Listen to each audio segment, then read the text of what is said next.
Hello. Well, this is the first time I've not had a handheld, so apologies. I'm very used to speaking in front of hundreds of runners, but you guys are a little bit more intimidating, I'm not going to lie, so bear with. It's also, I didn't make this slide, and you'll see which one I made.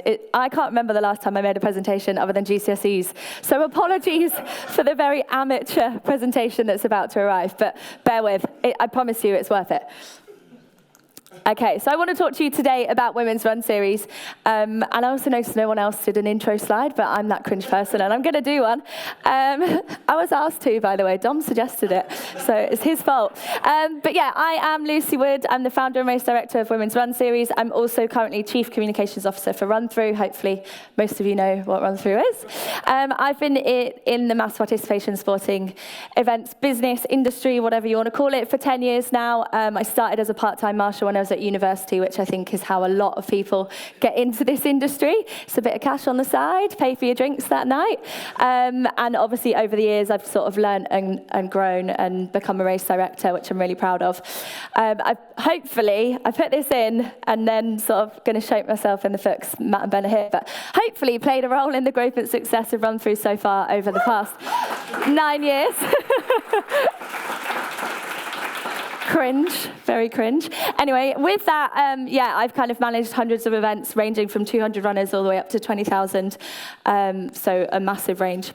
And my passion kind of really lies with the community. We've touched on it a lot this morning, and I'm going to touch on it with this presentation. But getting to know the runners, the community, the people that come to our events and why they come, also why they don't come, that's a really interesting side. And I've had many an awkward conversation with people about it, but you always learn so much when you just open up those conversations and open the room for it. And I'm also a working mum and a runner myself. I run for fun, very much so. I'm not serious in the slightest. I actually came from a swimming background, so running is a love-hate relationship. But as, again, it's been touched on this morning, that feeling you get at the end, it's kind of worth it. But now juggling it alongside being a mum is proving a whole different ball game. So it's a work in progress, but we continue to do it. So Run Through's been around for 11 years now, providing events across the country, hundreds of thousands of runners every year. The Women's Run Series is a new concept. So last year, some of you I know in the room were there or had heard about it.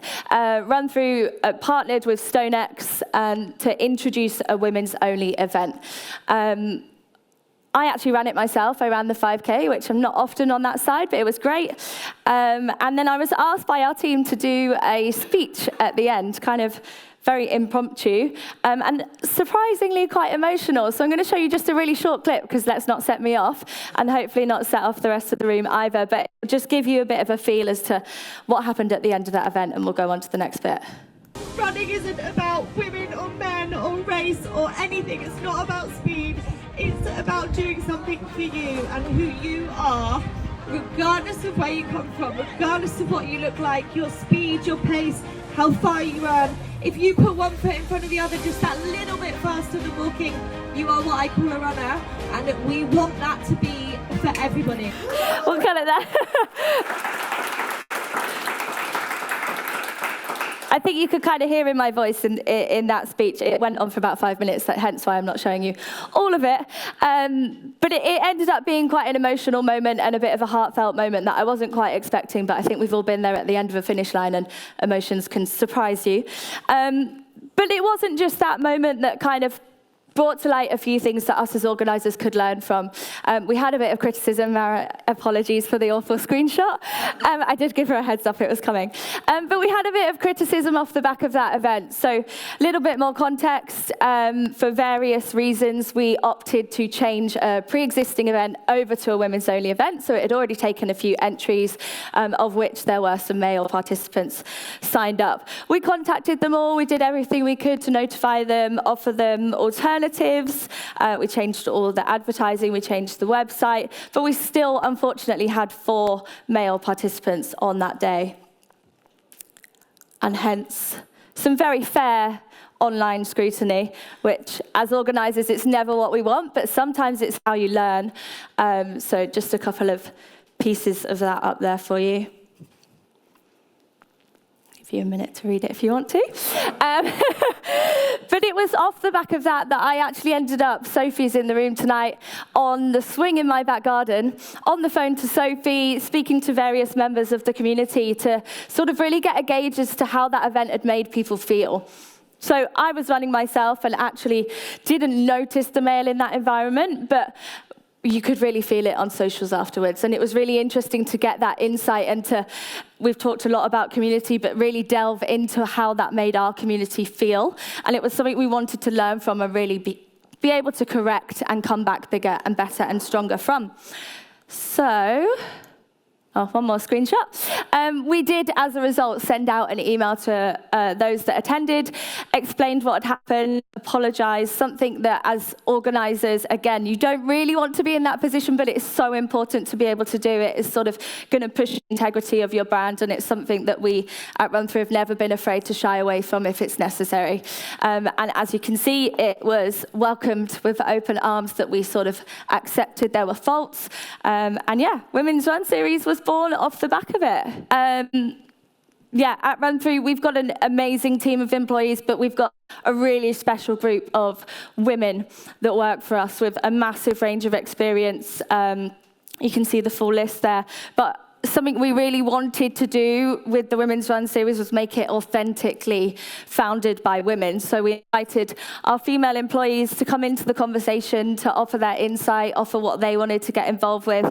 And I think it's incredibly rare to see a female race director, let alone an entire female operations team, something I think has probably never been done in this country and maybe even in the world. Big statement, I know, but I'm pretty confident with that. And it's something we're so, so proud of. This is the team that we had at the London event on International Women's Day, and as you can see, all women and actually of pretty young ages as well.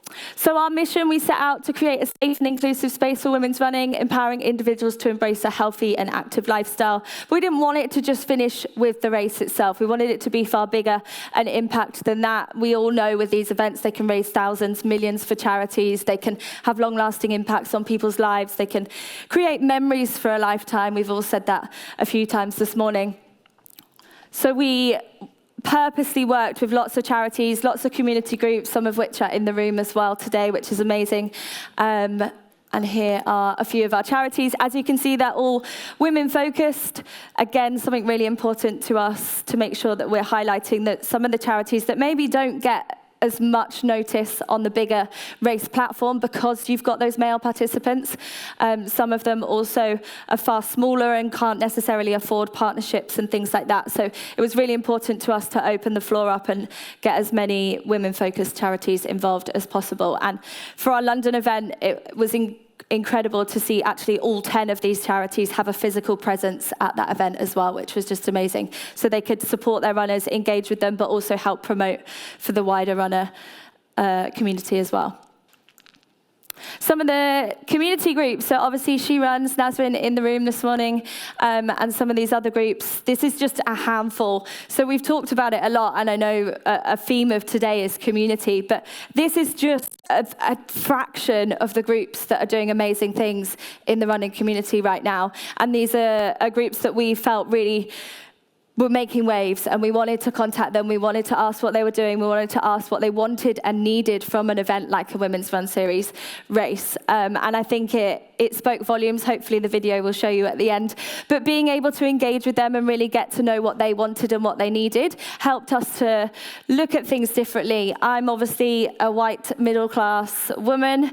I came from my background. I can't change that, but there is no reason why I can't have those conversations with a much wider audience and get to learn what they need and what they want as well.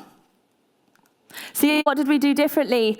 As I say, Run Through has hosted events across the country over and over and over. I've been there, I've done it, but it is different when it comes to a women's only race. You can't just change that entry system to take male off. It's not that simple. There are lots of things you have to consider. One we're really, really proud of was having all women staff. I've touched on it, but we spread that far wider than just our operational team. We made sure all our suppliers were female. We made sure that all the attendees from the charities and the brands that were attending on the day were also women. Obviously, some of which there were male came and set up the heavy stuff, fine, whatever, even though I will preach women can do it too. But we very much asked them to be out of the event as soon as our runners were arriving. That was really important to us. We had a later start time. A lot of races start at 9:30. That feels okay, but again, I also know now as a mum, a lot of the responsibilities in a household, especially on a weekend, do fall on us as women. Guys, sorry, it's true. I'm sure some of you are great, but it is true. So there's a lot of considerations. Sometimes it is easier said than done to leave the house on a morning. There's lots of things to consider. So we pushed that start time back to hopefully open up for a few more people, and also allowed for a few more people to take public transport rather than rely on driving. We took away the cut-off time. It was talked about earlier with the threshold stuff. We know that it can put people off for various reasons if you've got a cut-off time. There's obviously operational reasons why you would have that. We were in a fortunate position that we have a venue that we could work with and make sure that we didn't need to have that on this occasion. And that spoke volumes. I think it does change the atmosphere, especially for your back-of-the-pack type runners. We had no public entry list. A lot of default races, your entry list is, you can search it, you can search names, you can find people's details online. That was something that we felt wasn't really necessary. There's a lot of people, women that may not want their names listed, they may want to be anonymized for whatever reason, so we just took it off, and it didn't have any impact on the race. With that, we also allowed an opt-out of results and photos option. Again, a lot of photo results are just published straight away. It's the default. For photos, sometimes it's the marketing. It gets out there before you've even finished a race. There's a video of you on Instagram. It's great, but also it's something that we wanted to consider, that maybe not everybody's comfortable with that, and allowing them to have an option to choose.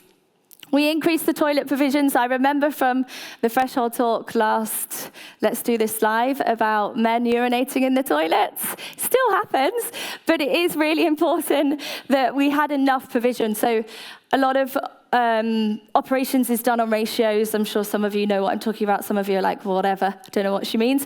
But we increased that ratio for a women's only race. We know that women take a little bit longer in the toilet. We know that they appreciate a nicer toilet atmosphere. We know that they don't really want to have to queue. So that was really important. And I have never had so much positive feedback about toilets. So it obviously did the trick.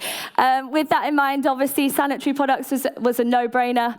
You never know when you're going to get caught short. So we made sure that that was available in every toilet, and also a suitable bin.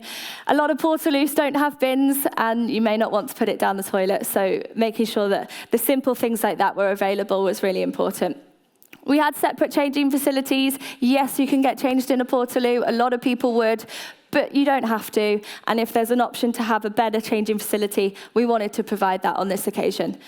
We also had smaller race numbers. Something that's come back from the She Races research over the years is that smaller race numbers are actually quite helpful and suitable for women. There's lots of reasons, different body shapes, different clothing. So we went smaller race numbers. We attached the timing chip to the number rather than the ones you put on the shoe. So some very minor changes there, super simple to make operationally, but made a massive difference. And again, we received some really positive feedback on it. And the last one, this one was probably the most challenging of all to implement, but we really wanted the start and finish line to be a women-only atmosphere. I've touched on it, my video obviously said it as well, but it can be quite a vulnerable place. If you've just finished a race for the first time, you can be quite emotional, you can feel a little bit vulnerable. So it was really important to us that we made that area sort of feel a little bit more safe for those people that needed it. So with a bit of help from marshalling, barriers and signage, we were able to make sure that that area was women only. And as I mentioned earlier, all our staffing team, our medics and race timer that were at the finish were also women, which is pretty impressive and a little bit unheard of. So I'm just going to show you a video from the event.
yeah, lots of learnings for us from last year we've brought into this year, and it was a massive success. Just a few of the socials came off the back of it. But we saw around 1,000 women take part in that very first Women's Run Series event. So it just goes to show that there is an audience out there that want and need these sort of events. And we're really sort of positive, looking forward to what's to come for the Women's Run Series. So yeah, what's next? We've still got 2 events to come this year, and we've hosted 2 so far. So we were at Manchester the weekend just gone, and London was back on International Women's Day, where we've seen collectively over 1,200 women across the start line of a 5K or 10K.